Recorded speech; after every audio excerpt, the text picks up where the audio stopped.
नहीं, देखिए, हिमाचल प्रदेश अपने गौरवमय इतिहास का 50वीं वर्षगांठ मना रहा है। और ये स्वर्णिम दिन है। भारत के राष्ट्रपति महामहिम आज हिमाचल प्रदेश विधानसभा में आए और उन्होंने हमारा मार्गदर्शन किया और आशीर्वाद दिया। जाहिर तौर पे ये गौरवमय पल है, किसी भी विधानसभा के लिए राष्ट्रपति आते हैं। इससे पहले भी राष्ट्रपति यहाँ पे आए हैं। श्री अब्दुल कलाम साहब यहाँ पे आए थे और उन्होंने हमें संबोधन किया था। और उसके बाद प्रणब मुखर्जी साहब यहाँ पे आए थे और 2013 में उन्होंने हमें संबोधित किया था। मैं सभी संबोधनों में मैं मौजूद था यहाँ पे। और ये आज का मौका जो है, जो 50 साल का, इस मौके पे यहाँ हम प्रदेशवासियों को बधाई देते हैं, जहाँ हम ये देखते हैं कि हिमाचल प्रदेश ने कितना सफ़र तय किया और क्या क्या हिमाचल कैसे बना और हिमाचल कैसे आगे बढ़ा। वहीं पे जो खामियां हुई, जो छूट गई बातें, उनका भी एजेंडा हम चर्चा करते हैं। किस नेता की बदौलत हिमाचल बना। तो इसलिए जब भी हिमाचल की बात आएगी, दो लोगों को हमेशा याद किया जाएगा। एक डॉक्टर वाई.एस. परमार को, एक श्रीमती इंदिरा गांधी को। इन लोगों को भुलाया ही नहीं जा सकता। अगर किसी को परेशानी है वो अलग बात है, लेकिन अगर डॉक्टर परमार ना होते तो हिमाचल ना बनता। डॉक्टर परमार ने 1948 में छोटी छोटी रियासतों को इकट्ठा करके हिमाचल का गठन किया। उसके बाद रीऑर्गेनाइजेशन कमीशन की रिपोर्ट खिलाफ होने के बावजूद जो है दिल्ली में लड़ाई लड़ी। 1970 में पार्लियामेंट में कानून पास करवाया और 1971 में जो है श्रीमती इंदिरा गांधी आई और उन्होंने यहाँ पे भारी बर्फबारी के दौरान जो है हिमाचल को भारतीय गणराज्य का 18वां सूबा घोषित किया। तो श्रीमती इंदिरा गांधी और डॉक्टर परमार ये हिमाचल के लिए हमेशा से महत्वपूर्ण रहेंगे और हमने उसकी बात की है।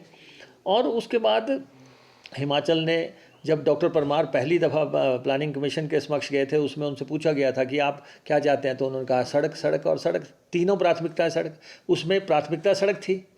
आज जो है 35-38 हज़ार किलोमीटर लंबी सड़कें बन गई हैं। ये हमारे विकास की कहानी है। हमारी साक्षरता दर उसमें 7% थी, आज जो है हम 100% साक्षरता दर की तरफ जा रहे हैं। बिजली बहुत इंपॉर्टेंट है। तो जंगल बहुत इंपॉर्टेंट। जब हमने बात अपनी रखी है तो हमने ये कहा कि हमने राष्ट्रीय हित में अपने जंगल नहीं काटे हैं। आज भी सारे लहलहाते जंगल हैं, लेकिन उसकी एवज में जो हमारी भरपाई होनी थी वो हमें नहीं मिली। कोई तो हस्तक्षेप करेगा।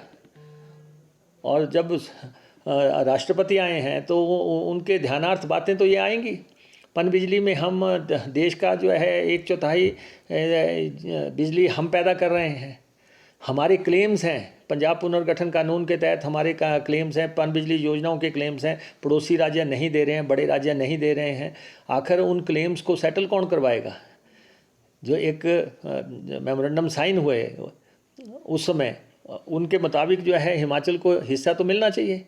उसके बाद हमने ये बात रखी कि रेलवे के विस्तार के लिए मदद की ज़रूरत है, हवाई पट्टियों के विस्तार के लिए या ज़रूरत है।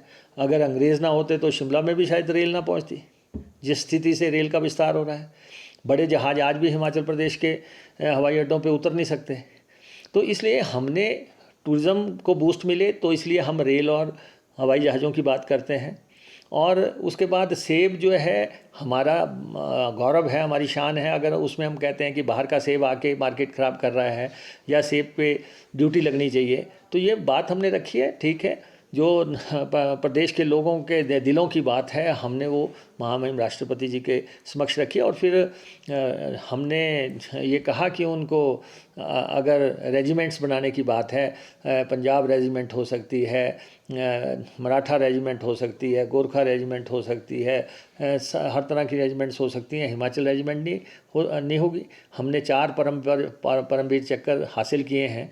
हमारे जो है परमवीर चक्र विजेता जो है उनका आप देख सकते हैं कि मेजर सोमनाथ शर्मा पहले परमवीर चक्र विजेता जो है हिमाचल से थे। फिर मेजर धन सिंह थापा आए, कैप्टन विक्रम बत्रा आए और या राइफलमैन संजय सिंह आए। ये बहुत बड़ा शौर्य और पराक्रम की कहानी है। 1,20,000 लोग सेना से आए हैं यहाँ पे, ये तो राष्ट्रपति जी ने आंकड़ा रखा है। तो इसलिए हमने उनको कहा कि आप हिमाचल रेजिमेंट दें, अगर हिमाचल रेजिमेंट नहीं देते तो हिमालयन रेजिमेंट दे दें, तो ताकि हिमालयन क्षेत्रों के लोगों के आधार पे वो हो। तो सारी बातें जो रखी जा सकती थी क्या क्या, ये सारी हमने रखी हैं। ये इस काउंसिल चैम्बर में जहाँ राष्ट्रपति जी बैठे, यहाँ पे कभी श्री विठल भाई पटेल बैठे थे। इसी विधानसभा में जो है महिलाओं को वोटिंग का राइट देने का पहला जो कानून बना था, सर्वसम्मति से उसका फैसला हुआ। हमसे जुड़े रहने के लिए हमारे YouTube चैनल को सब्सक्राइब करें और नई वीडियो की नोटिफिकेशन के लिए बेल आइकॉन को दबाएं। अगर आप ये वीडियो Facebook पर देख रहे हैं तो लाइक जरूर करें और ज्यादा से ज्यादा शेयर करें। इसी तरह के और भी अपडेट्स के लिए फॉलो करें हमारा Instagram पेज himachal.kesari।